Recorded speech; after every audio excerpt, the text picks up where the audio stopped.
Asiwaju Bola Ahmed Tinubu's mannerism. I get to see a lot of things about him, irrespective of disagreements here and there politically. For me, I think he's well schooled. He behaves like an educated human being. Are you particular about a certificate? I don't know about the certification. I don't think I'm competent to speak in that direction, because when you talk about certificate issues, you're trying to delve into people's privacy. As a public servant, as a president, if you want to be president, if you want to be a councillor of the Federal Republic of Nigeria, you want to be minister, you want to be senator, you want to be a legislator, of course, the people have a right to ask questions about your qualification. So, in that sense, I think those probing, they do have a right. Okay, the president Bola Ahmed Tinubu has had this issue of certificates or certificate scandals over the years, and Atiku is raising questions over his academic records. Do you think that if one must come with everything, do you think that if he really went to school, he should have come clean rather than this being for me, if I were in his shoes, if I were in Asiwaju's shoes, I will not stop Chicago from making a public statement on the matter. You understand? And if I were in Asiwaju's shoes, I will not stop INEC as well from making statements on the matter, because that will go a long way to disabuse the minds of the people.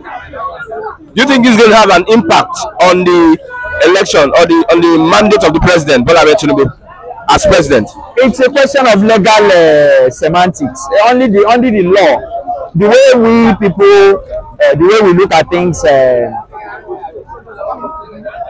way we look at things on the road as laymen is different from the way lawyers look at it. We're going to look at a whole lot of things: the morality behind the issue, the legality behind the issue, the spirituality behind the issue. We're going to look at the body language of the people involved. We're going to look at previous antecedents, previous precedents. You know, all kinds of situations will be looked at before the judges can say this is their position. So the way we look, I mean, okay, maybe there is a general and publicly accepted perception about justice. However, under the law, it doesn't always work out that way. So a lot of factors will come into play. So are you saying that it may, any discovery may not influence the outcome of the tribunal sitting? We've had situations like this. Muhammadu Buhari versus Atiku Abubakar. Muhammadu Buhari won. Clearly, something was wrong with Muhammadu Buhari. Clearly, something was wrong with his presentation. But the law passed him. The law said he was okay. He spent his 8 years. So I won't be surprised if Asiwaju Bola Ahmed Tinubu still wins in court, because there must have been a wisdom that predicated that judgment. For goodness sake, it's his privacy. It's his privacy. He has a right to say, I don't want you to see my privacy. Public servant? He has a right. It's his right. The fact is, there are certain things that I want people to see. This man worked with ExxonMobil. No matter how, if it was a Nigerian organization, maybe I could just say, okay, he bribed his way. ExxonMobil is an internationally recognized brand in the marketplace. So it's not possible for somebody like that to have attained such a position without them asking questions. He even rose as far as the chief accountant of ExxonMobil. He wasn't dismissed from the place. He left the place on his own account. So what are we talking about? I expect Asiwaju Bola Ahmed Tinubu to be the president, even after September 6th. After the tribunal, we have the Supreme Court. I think there might be an appeal. Well, whether there's an appeal or not, it's not something I want to worry my head about. But what I want to believe is that Asiwaju Bola Ahmed Tinubu will still be Nigeria's president, irrespective of whatever happens. I don't think what Atiku Abubakar is fighting is strong enough to stop Asiwaju remaining as president.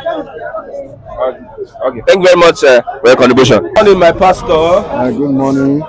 Yes, we are talking about the current situation of the country today. Let's look at the president, Bola Ahmed Tinubu. Atiku has raised questions over Tinubu's academic records. He doesn't believe that the president went to school. What's your take?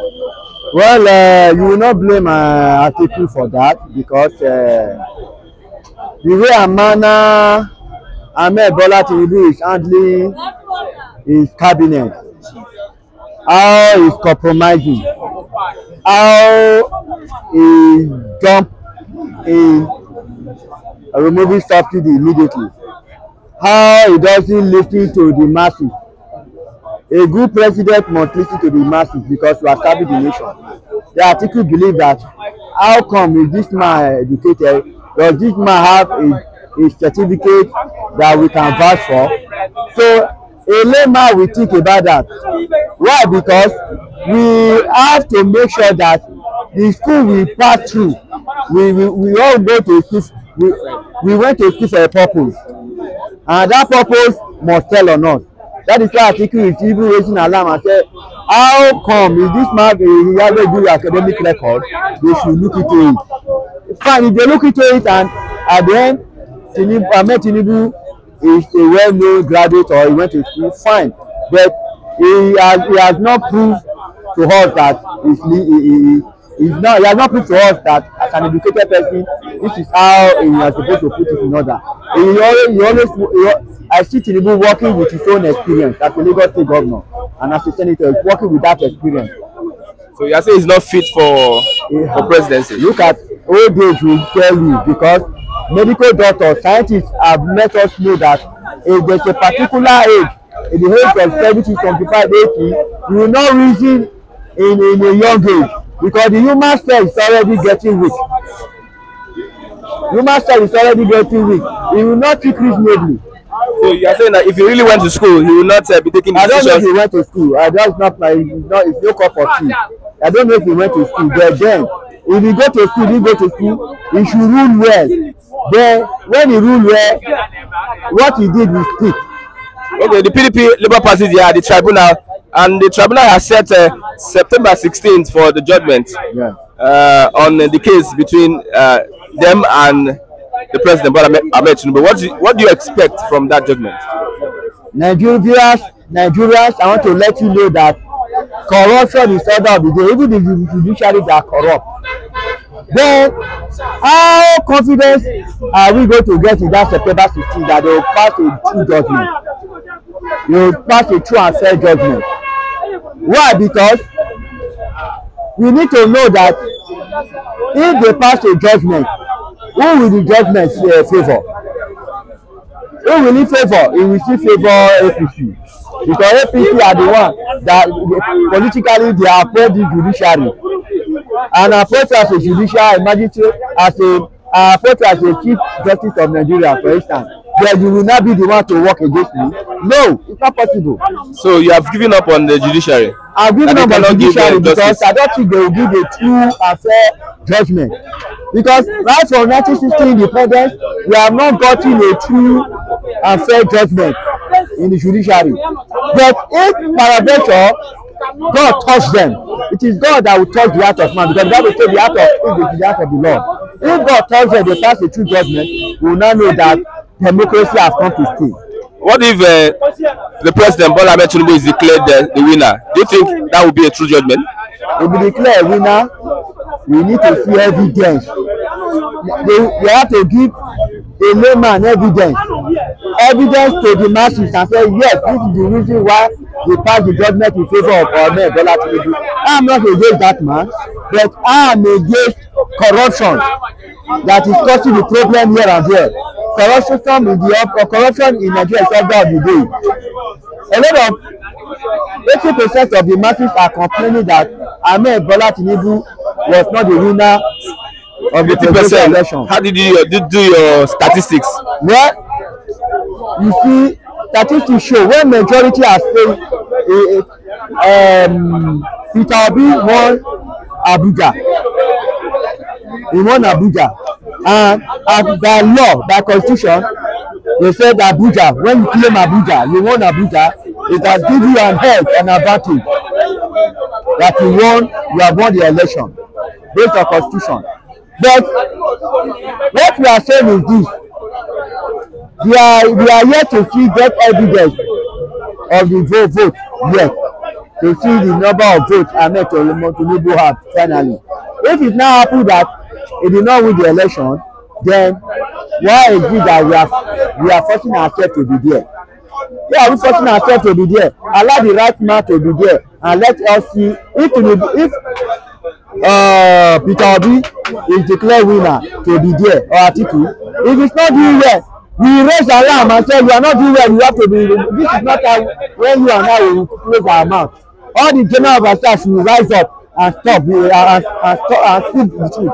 Why? Because everybody is passing through hell in Nigeria. Somebody coming from Germany, he said they are hearing all what is happening in Nigeria, that it is time for us to raise an alarm. We don't need to. It will be a peaceful demonstration. It's not something that you mobilize police to be killing. No, we have to fight our rights. Peaceful demonstration. We raise alarm. This is what we don't want. There must be a revolution. Destruction of property, I don't support that. But the government must hear us that we are suffering. How will somebody graduate from other to a new job? And then the politicians, the senators are receiving more than 240 million a month. So which work are they doing? The work they are doing, I can do it.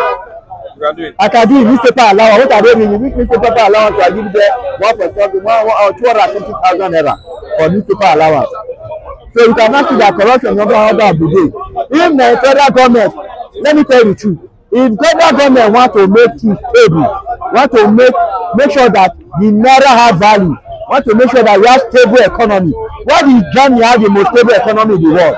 Go and check records. Till today, Germany has the most stable economy in the world. If you trace this year to 1980, we went to production, we export, we don't even report, we export. In economies, when export is more than import, that means your currency, naira will become, yes, because the naira will appreciate more than foreign currency. But today we are reporting, toothpick you report, Maggi you report, toiletry you report. You don't have anything you produce. Those days 1980, Michelin was there. Michelin produced tire. Vono, they do tire, they even do vehicle seat. There's a company production, they produce, they assemble vehicles. Today, nothing like that. Even to export Pakistan is a problem in Nigeria. So these are the two federal government will look at. What are we doing? What are we producing for us to export? Okay, thank you very much. God bless you. Thank you.